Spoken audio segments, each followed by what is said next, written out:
The yacht was already drifting when the first whisper cut through the headset. Wind just shifted. Not long, just long enough to feel the weight of water and steel and distance pressing in from all sides. The Mediterranean was calm, deceptively so, a black sheet broken only by moonlight and the slow wake of civilian vessels miles away. On the aft deck, two figures stood motionless, silhouetted against muted instrument lights, rifles braced not against shoulders but against time itself. Somewhere along the coast, too far to see with the naked eye, a Syrian general was finishing dinner. This operation was never meant to succeed. Not on paper. Not in simulation. Not according to probability models quietly circulated years later with sections blacked out and footnotes removed. Declassified reports would later confirm that, at multiple points, the mission crossed thresholds that usually trigger automatic aborts. Distance. Visibility. Political exposure. Civilian proximity. Every one of them blinking red. And yet, the order remained unchanged. Hold, the voice said again, quieter now. The shooter adjusted by millimeters. Not because the scope demanded it, but because instinct did. The kind built over decades, honed in places no one officially acknowledges. The yacht rocked gently, an uncooperative platform by design. That was the point. No military vessel. No flag. No signature that could be traced without a fight. The target was not supposed to be vulnerable here. That was the first impossibility. The second was the distance. The third was timing. And the fourth, rarely spoken aloud, was the fact that if this failed, it wouldn't just fail operationally. It would fail diplomatically, strategically, catastrophically. Confirm posture. Someone murmured from a room hundreds of kilometers away. Confirmed, came the reply. He's seated. Back to the water. No one said the general's name. Not yet. Names had weight. Names could leak. The yacht's engines were dead silent. Batteries only. Even the refrigeration units had been cut to avoid vibration. Inside, a technician watched wave patterns on a stripped-down monitor, compensating for roll in real time. Another hand hovered near a switch that would erase everything in under 3 seconds if it came to that. Along the shoreline, lights dotted the hills. Villas. Cafes. A promenade. This wasn't a battlefield. That was another rule being broken. The general had chosen the location precisely because of that, because it felt safe. Neutral. Ordinary. The kind of place where guards relax and routines soften. 2 minutes, the voice said. Faster now. The pace was shifting.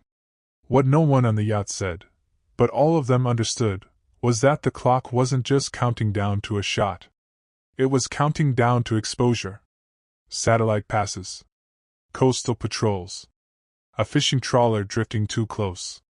Any one variable turning hostile. The shooter exhaled slowly. Then nothing. The story does not begin on the water. It begins years earlier, with a pattern analysts couldn't ignore anymore. A series of logistics decisions, troop movements, and proxy escalations traced back to one desk. One signature. A general whose influence extended far beyond his rank, threading through supply corridors and shadow alliances. Western intelligence had tracked him for over a decade. Always visible. Never reachable. Until suddenly he was. The first alert didn't come from a spy. It came from a calendar anomaly. A gap where there shouldn't have been one. The general's schedule, usually locked tighter than encryption, showed an unexplained private window along the coast. No official meetings. No announced inspection. Just a dinner. That's bait, one analyst reportedly said at the time. Or arrogance. The debate that followed fractured rooms. Some argued it was a decoy, designed to flush assets. Others saw something rarer, complacency. The kind that creeps in when someone survives too long. What tipped the balance wasn't certainty. It was convergence. Signals intelligence hinted at reduced security chatter. Human sources confirmed a smaller protective detail. Satellite imagery showed a routine coastal patrol schedule, unchanged for months. None of it decisive. All of it tempting. In Tel Aviv, the operation passed through layers of review that usually kill ideas like this before they breathe. Legal. Strategic. Political. Each one flagged the same thing: deniability was thin. Extraction options were theoretical. And if attribution stuck, even indirectly, the fallout would ripple. "Why a yacht?" someone asked during one of those meetings. "Because it looks like nothing," came the reply. "And nothing draws less attention than leisure." Still, questions hung unanswered. Why now? Why this location? And why approve a plan that relied on a moving platform, at night, across open water, against a target surrounded by civilians? Those questions would not be resolved yet. They couldn't be. Operational necessity demanded forward motion without full clarity. That, too, was part of the risk. 30 seconds. The shoreline seemed impossibly still. The general leaned forward slightly, gesturing with a fork. Laughter drifted faintly across the water, distorted by distance. The shooter's finger rested outside the trigger guard. Discipline over impulse. Somewhere inland, a convoy idled, engines warm. Somewhere else, a diplomatic channel remained deliberately silent. The technician glanced up. "We're at the edge," he said. Not louder than necessary. "Any more drift?" "I see it," the shooter replied. Calm. Almost detached. This was the point of no return. If the shot didn't come now, it wouldn't come at all. The yacht would turn. The window would close. And whatever opportunity had cracked open would seal itself, maybe for another decade. "Green light," the distant voice finally said. Flat. Controlled. The shooter adjusted once more. Not for wind. For consequence. And just as the crosshairs settled, just as the operation balanced on that razor-thin line between audacity and disaster, a new voice cut in, urgent, sharp, unmistakably wrong. "Abort! Stand by! Unknown vessel altering course!" The yacht rocked harder now, waves intersecting. The shoreline lights blurred. The general shifted in his chair. And somewhere between the command to abort and the instinct to finish what had been started, the operation fractured, splitting into outcomes no one in that moment could fully see. Cut to black. "Say again," the shooter whispered. Not disbelief, confirmation. The reply came tangled and static. "Contact altered course. Unscheduled. Bearing 310. Speed increasing." Inside the yacht, no one moved, but everything changed. The technician's fingers hovered, then froze. The analyst on the encrypted line stopped mid-sentence, as if weighing whether words themselves might tip the balance. From this distance, the vessel was only a smear of motion on the water. A civilian silhouette, maybe. Or something pretending to be. The Mediterranean at night was full of both. Fishing boats, smugglers, Coast Guard patrols that looked like fishing boats until they didn't. "Options," someone said from the far end of the line. Calm but tight. "Limited," came the reply. "We're exposed if we maneuver. We're compromised if we wait." The general laughed again. A glass clinked. The sound carried, thin and unreal. This was where doctrine would normally assert itself. Abort. Disengage. Preserve deniability. Live to plan again. Declassified summaries released years later would note that the operation had already exceeded acceptable thresholds. What they wouldn't capture was the weight of sunk cost, the months of tracking, the fragile alignment of variables that might never repeat. "Confirm identification on the moving contact," the distant voice said. "Negative," the technician replied. "AIS is dark. No transponder." Silence. Not the comfortable kind. The shooter glanced at the shoreline, then at the faint motion on the water. Training dictated patience. Experience suggested urgency. Somewhere in between sat judgment, unteachable and unforgiving. "What's your call?" the voice asked. Not a command. An invitation to own it. The shooter didn't answer immediately. He adjusted his stance as the yacht rolled, compensating not just for physics but for the narrowing corridor of plausible deniability. If the shot came now and the unknown vessel closed the distance, there would be witnesses. If the shot didn't come, the general would finish dinner, return inland, and disappear behind layers of armor and bureaucracy. "Hold 10, he said finally. "If it keeps closing, we abort." 10 seconds stretched. The contact's course steadied, then veered slightly away. "Bearing change," the technician said. Relief edged with caution. "Distance increasing." No one exhaled yet. This was the reset. The kind that re-energizes or unravels an operation. For some, it reignited resolve. For others, doubt. "Green remains," the distant voice said after a beat. "Your discretion." That phrase, "your discretion," carried more weight than any order.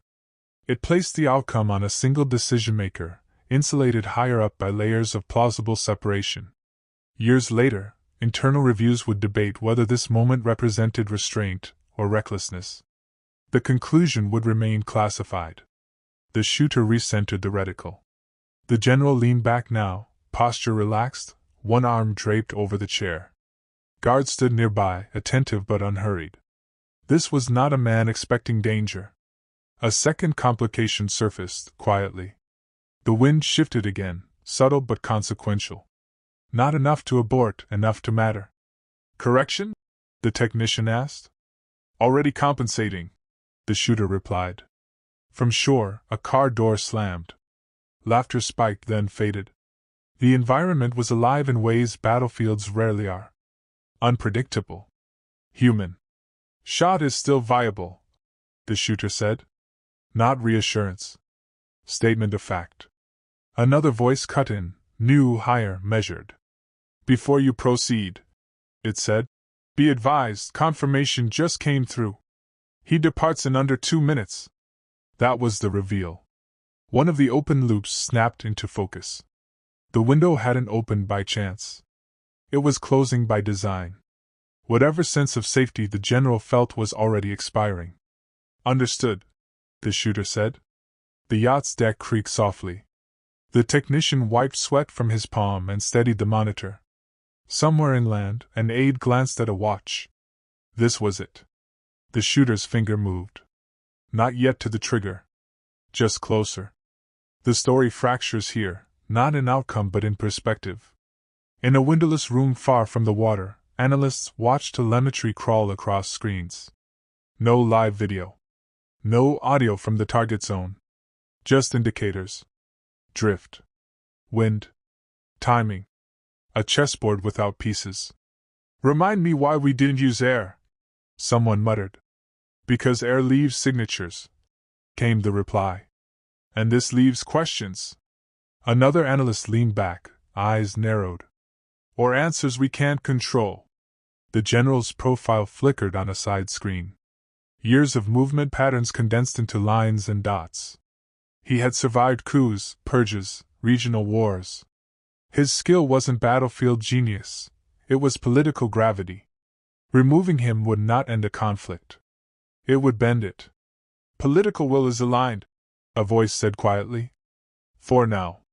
That caveat hung heavy. Back on the yacht, the unknown vessel's lights dimmed. Or maybe it was just the angle. The shooter didn't look. Tunnel vision narrowed the world to reticle and breath. 30 seconds, the technician said. Faster now. The pace accelerating. The general rose slightly, adjusting his jacket. A guard leaned in to say something. The moment threatened to evaporate. "Do it now or don't," the distant voice said. No more discretion. Time had taken it.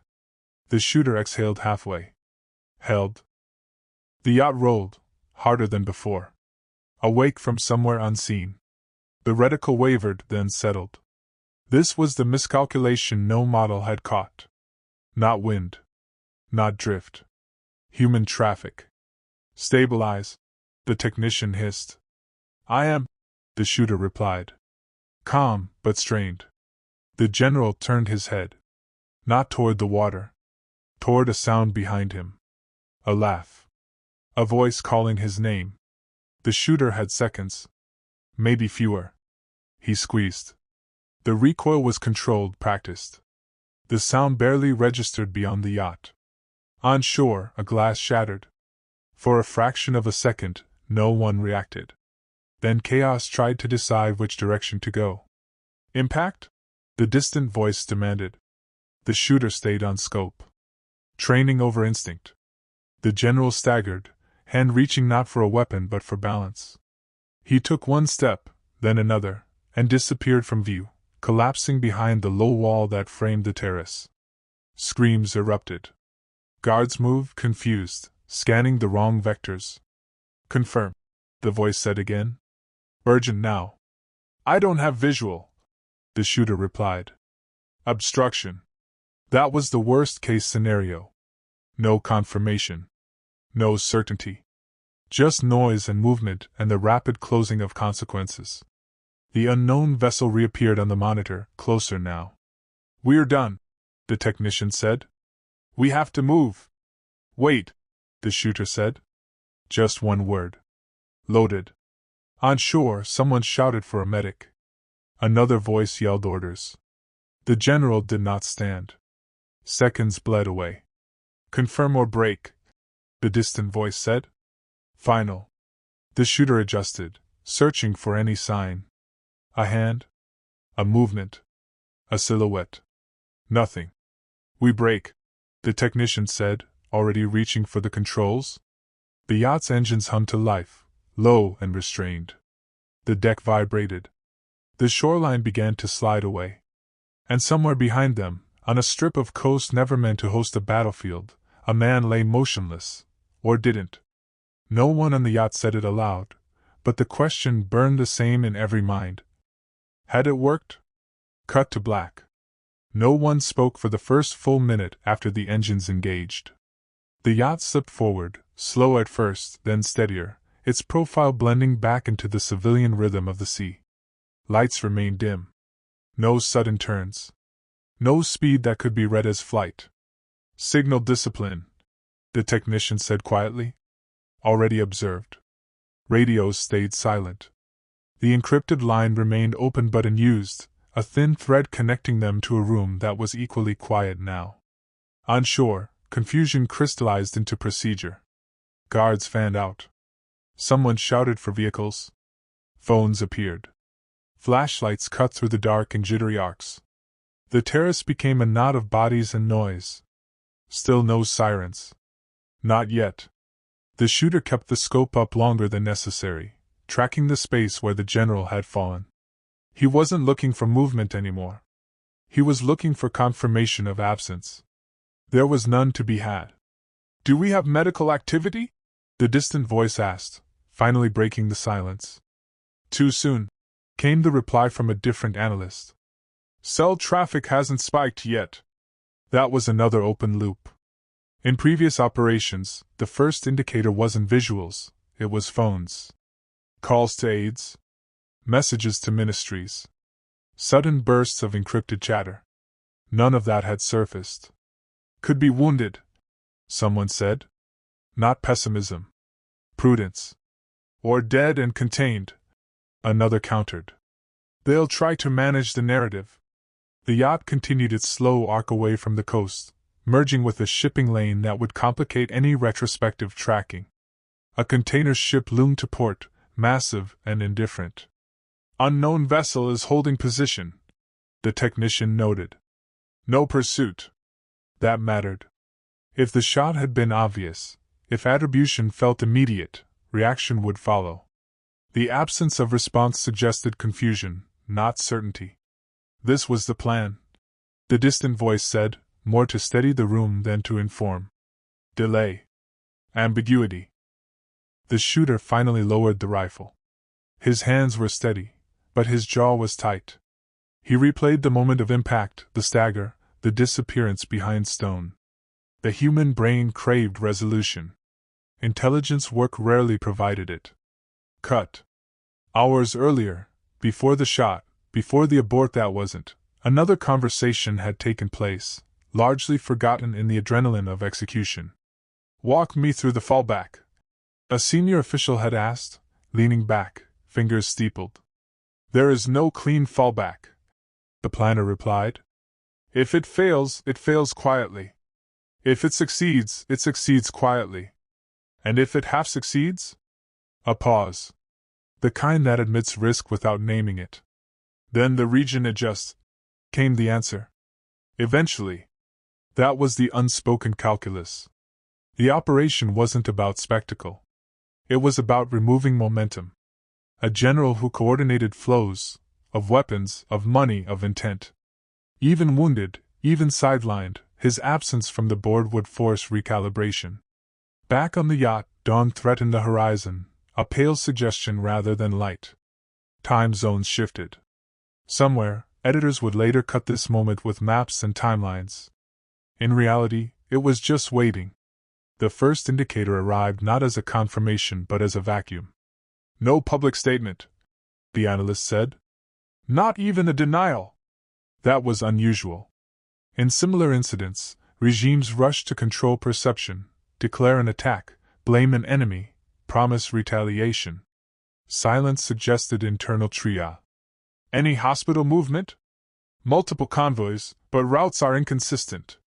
The shooter closed his eyes briefly. Not relief. Fatigue. Prepare for offload, the technician said as a friendly port came into view. Nothing remarkable about it. That, again, was the point. As the yacht eased into civilian space, another voice joined the line, new, cautious. We're seeing chatter, it said. Restricted channels. Not high volume. Focused. Focused on what remained unclear. This was the moment for restraint. No celebrations. No assumptions. The operation would not be acknowledged internally as a success until proof crossed the threshold that could withstand scrutiny. And yet, here came the reveal. A single image, grainy and indirect, appeared on an analyst's screen. Not of the terrace. Not of the body. Of a closed hospital wing, lights on at an hour when they shouldn't be. Guards repositioned. Vehicles entering and not leaving. High confidence assessment, the analyst said carefully. Target is critical. Not dead. Not alive. Critical. The room absorbed it in silence. This was the major reveal, the kind that changes how everything before it is reinterpreted. The shot had landed. The mission had altered reality. But the outcome remained suspended. On the yacht, no one reacted outwardly. The shooter nodded once, almost imperceptibly. He knew better than to claim victory. Critical targets sometimes recovered. Or vanished. Extraction complete, the technician said. No tails. Maintain low profile, the distant voice replied. We go dark. The line disconnected. The thin thread snapped. Cut. The next 48 hours unfolded in fragments. Analysts slept in shifts. Diplomatic channels hummed with unrelated conversations that suddenly weren't unrelated at all. Statements were drafted and discarded. Then came the announcement, carefully worded, delayed, read by a man who did not answer questions. The general had been injured in an incident. He was receiving treatment. Details were scarce. Enemies were not named. This confirms nothing, one analyst warned. It confirms enough, another replied. But the operation's most dangerous phase was not the shot or the extraction. It was the aftermath. Attribution games. Retaliatory planning. The silent measuring of response. Watch the borders, someone said. Watch the proxies. And watch they did. Convoys slowed. Orders were delayed. Meetings were postponed indefinitely. The absence of a single figure created gaps no one could immediately fill. This is the effect, the planner said in a closed session. Not the headline. Yet questions lingered, open loops still unclosed. Why had the general been there at all? Who had known? And why had security been thinner than expected? Weeks later, a classified assessment would note something curious. The general never returned to public view. No speeches. No photos. No denials from his own voice. Officially, he survived. Unofficially, the board had changed. But one final uncertainty refused to settle. In the initial moments after the shot, during the confusion and the screams and the unseen collapse, had the operation crossed a line that would echo beyond intent? Had it prevented escalation, or merely delayed it? The answer would not come quickly. It never does. Cut to black. The Mediterranean morning light was hesitant, filtered through haze and smoke from distant harbors. On board the yacht, the crew moved quietly, mechanically. Every motion rehearsed, every glance measured. The shooter remained at the scope, now observing routine maritime traffic, but the tension lingered. The world beyond the vessel had shifted. Everything familiar could now be weaponized as evidence, as leverage, as danger. Back on shore, analysts pored over signals. Cell towers, communications, flight logs, each was a thread in a web that could unravel the mission in a moment. What had initially appeared as a single, improbable shot was now layered with human decisions, chance encounters, and a cascade of unintended consequences. Check the coastal patrol logs, one analyst instructed. They were rerouted, exactly as predicted, another replied. Nobody saw it coming. It was confirmation, though not the kind any operative could claim. The target, the general, had been removed from immediate action. The network he controlled temporarily destabilized, proxies hesitated, orders slowed. The ripple effect was more important than the shot itself, and more dangerous than anyone had anticipated. The shooter lowered the rifle finally, exhaling fully. His hands were steady, but his mind replayed every fraction of a second, the moment of decision, the moving yacht, the unpredictable variables. In intelligence, nothing is absolute. Success is rarely confirmed immediately. Across multiple intelligence offices, the narrative unfolded slowly. Debriefs pieced together movements, intercepts, and witness accounts. Each fragment added clarity, yet reinforced uncertainty. The operation's audacity was undeniable. A sniper, from a civilian vessel, against a high-value target in the heart of civilian territory, under the least controllable conditions possible. The general's condition remained classified. His absence from public functions left allies and adversaries guessing.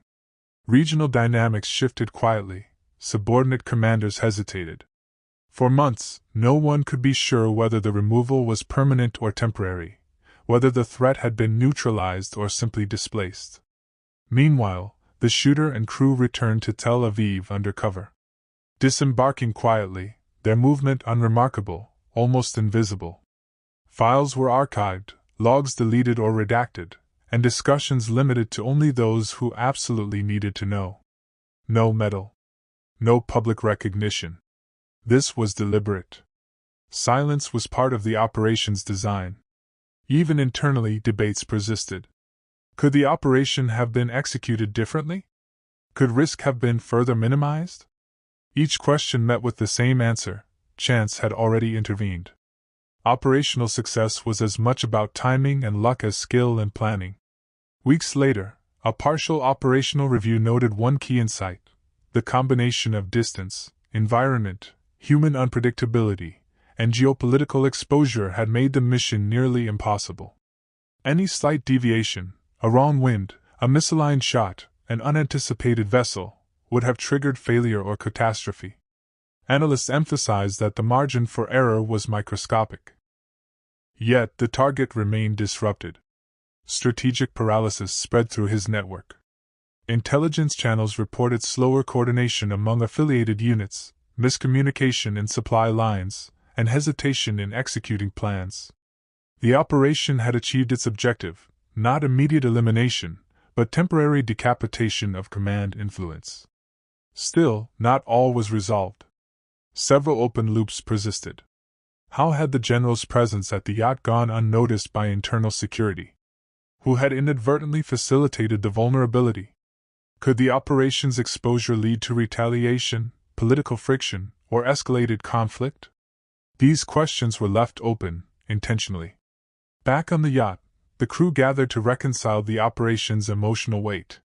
There was relief, but tempered with understanding. High-stakes intelligence work never allowed full celebration. The room was quiet except for faint instrument hum and distant harbor noises. Every second mattered, the technician said. And every outcome uncertain, the shooter replied. Weeks became months. The region adjusted. The general's absence, whether temporary or permanent, forced realignment in strategy. Proxies and regional commanders moved cautiously, recalibrating plans. Intelligence services continued to monitor, filling gaps with analysis, prediction, and patience. Despite the absence of public recognition, the operation became a study in audacity, precision, and restraint.